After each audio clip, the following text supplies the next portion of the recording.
The moon hits your eye like a big pizza pie. That's amore. I'm Allison. I'm Sarah. I'm Giordano. And today we will be interviewing Katie Murto about her abroad experience in Florence. Why did you choose to go to Florence? I chose to go to Florence for a couple different reasons. First, because I'd been to Italy before and I felt like Florence was a very unique city. But it was also because it was small enough that I didn't feel like I'd get totally lost in the shuffle and that I'd really be able to immerse myself in the culture. What were your expectations going to Florence? I don't think I had that many expectations. I knew going in that it's a very family-oriented culture, which isn't that much different from our family because we're Italian as well, but I know the Italian mom was very overbearing there, and so I was expecting that a little bit. So when I lived with a host family, my host mom was definitely the Italian mom, but she was a little more hands-off, so that was a little bit different than my expectations. But I don't think I had that many expectations going in just because I was really open to the experience and I didn't really know what to expect. Could you tell us a bit about your academic experience there? Yeah, so I studied through Syracuse University there. So the school was, it was actually right down the street from my house. Some people had to go a lot longer distance to get to the school, but it was all American students. The classes were similar to Santa Clara. I'd say some are easier, some are more difficult. It's really kind of like whatever you want to put into it. In the end, you all have to take tests, so you know you have to study a lot. But it's really cool in the sense that I took art history there, and I took classical mythology there. And so you would go and you'd go to actually see the art there at the actual like museums or at the cathedral or the Duomo or whatever. So that was cool because you got to see the physical thing that you're studying in front of you.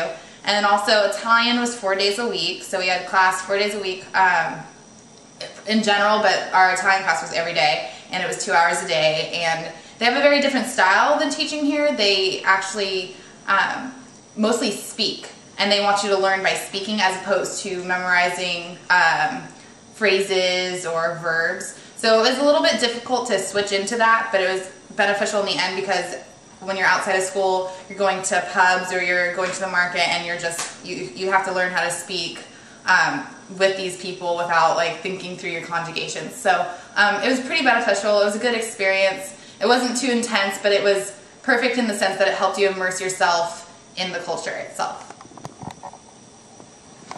So while you were over there, did you find a favorite dish or food?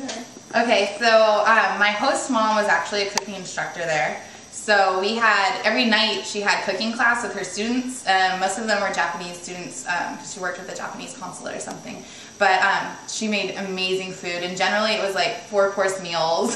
So it was a lot of food, and it was really kind of hard to eat because she kept trying to give you more. But I'd say my favorite was this risotto con porcini. So risotto with porcini mushrooms and gorgonzola cheese, and it was just fabulous. You couldn't get enough of it. So that was my favorite meal, but everything that Fiumetta made was awesome. So, yeah. Do you have any favorite expressions that you learned while you were there? Yeah, I had some expressions. I think a lot of them were just words that were really common and kind of fun to say. One really common word used, you'll hear it all the time if you go over there, is allora, which basically means okay, but every other word is like allora, and it was just a fun word to say. Another one, a good phrase that my host mom taught me was like basta così, like I've had enough, but like it's a polite way to say it.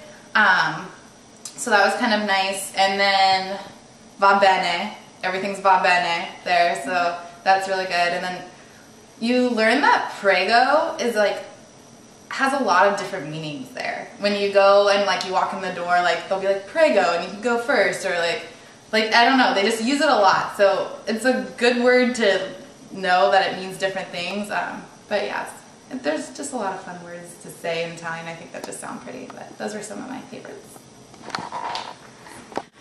We'd like to thank you for letting us interview you. Do you have any extra like last words of advice you'd like to give us? Well, if you're going to Florence, make sure you bring some bug spray. There's lots and lots of mosquitoes. No one told me that. Got bit a lot. It's important. Bring some like that itch stuff too. Also, just go with a really open mind. go to meet Italians, immerse yourself in the language, and don't be afraid to actually speak Italian and try, because most people speak English there, and they really do appreciate if you try to use the language. And I mean, if you can laugh at yourself and like you mess up, it's just so much better that you tried. So yeah, and good luck if any of you are going to Florence or Italy in general. I hope you have a great time. A girl went back to Napoli. Ciao, come sta? Ciao, professoressa. Yeah. Hey guys, how's it going? Chill, bro. Hey, all right. Why don't you tell me where you guys traveled abroad to Italy, and what places you went when you were there? All right. Well, first off, we were roommates in Florence, Italy, and he was there too with us. And yeah, live with a good host pan. mom who didn't speak any English. Yeah. So she only spoke Italian. Tough though, because I hadn't taken really Italian at all before I went there. I took it in high school. So. And then we went to Rome, Venice, Cinque Terre, the Tremiti Islands, Tremoli, Naples, Sorrento, Capri, Pisa. Every time we flew. Venice. Yeah, that's true. Yeah. The Puddle of Elegant Decay. Yeah, Naples. Yeah. No. Venice. Oh, Venice. Yeah. Yeah. That's about it. Bologna. Look for the hostels near the train stations. Those are pretty cool. All right. When you were there, what'd you do for fun? The party scene. Compared to Santa Clara, what it was like in Italy? Actually, you know what? It's really comparable to Santa Clara in the fact that you Always start speak pre-gaming. English. That's a good point. You start pre-gaming at like 10 o'clock, and you meet up with all your friends about 11, and that's when you head to the bars about 11:30 midnight, and you're out till like 3:30 at the latest, 4 o'clock. So And there's just tons of English students there. yeah, 60,000 students study abroad. The in Florence Italian, every the year. Italian culture is a little bit different. They don't really party with all the Americans in No. the inner city. They basically go outside the city, and like the Italian Art older bar. generation doesn't even drink much at all, and they don't Yeah. care for us because we drink too much. And there's no open container laws, so you see a bunch of drunk students walking with bottles of wine, just pissed drunk. I mean, you can get a bottle of wine for €1, which is like $1.25, $1.50, so it's really cheap. To get super hammered. Just get with any Italian woman while you were there. That's tough. They didn't. No. Well, I had the hottest teacher in our program.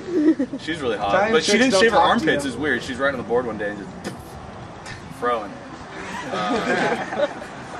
They're really attractive when they get older. And you Isn't walk that true? by them on the street. Italian women and don't they look don't at you. stare at your eyes. Yeah, they They'll look look at the down ground. when they My walk house by. mother They won't talk thought to the you. reason my voice was gone, even though I'd been drinking for like 3 days and partying really hard, she thought I lost my voice because I wear flip-flops. And she equated that to it and said I couldn't go out without closed-toed shoes on for like a week. That's really weird. And they won't let girls go out with their hair wet because they think they'll die. They have a lot of like weird superstitions. You also can't get ice anywhere. No, there's no The ghiaccio. word Ghiaccio. Ghiaccio. Ice. Can't get it No. anywhere. Not even at like a McDonald's putting. We spent like the first 2 weeks bitching our house mother about it. I mean, we talked to her about like how the fact you can't get ice anywhere and they make you pay for to use the restrooms. Well, that aside, she was a sweetheart. One day we were having brunch outside and she came out. She's all excited, all giddy. She doesn't speak any English at all, and just pulls out this little baggie full of like these homemade ice cubes she made. I have like little individual bags. She was awesome. Yeah, and we'd eat it. We had our ice water or whatever, and then she made it for the rest of the. 4,000 calorie meals. What's up, man? With the shit that she like. We wanted to like die after. We average between 7 and 14 courses, and sometimes we'd have 3 or 4 desserts. Like usually they give you fruit at the end. It's kind of like a digestive whatever. And so normally when you get dessert or you get the fruit, you think, hey, dinner's over, and you'd eat this Comes fruit. out We'd like eat figs, 3 desserts. and then she comes with this fucking ricotta cheese with all this chocolate. Yeah, who Food cares? is good. The food is amazing. Como viene estás? But wait a minute, something's wrong, 'cause now it's hey mambo, mambo italiano, hey mambo, mambo italiano, go, go, go. You mixed up Siciliano, all you calabrese do the mambo like a crazy with a hey mambo. Don't wanna tarantella, hey mambo. No more mozzarella, hey mambo, mambo italiano. Try an enchilada with a fish bacala, and then you hey Goomba. I love how you dance.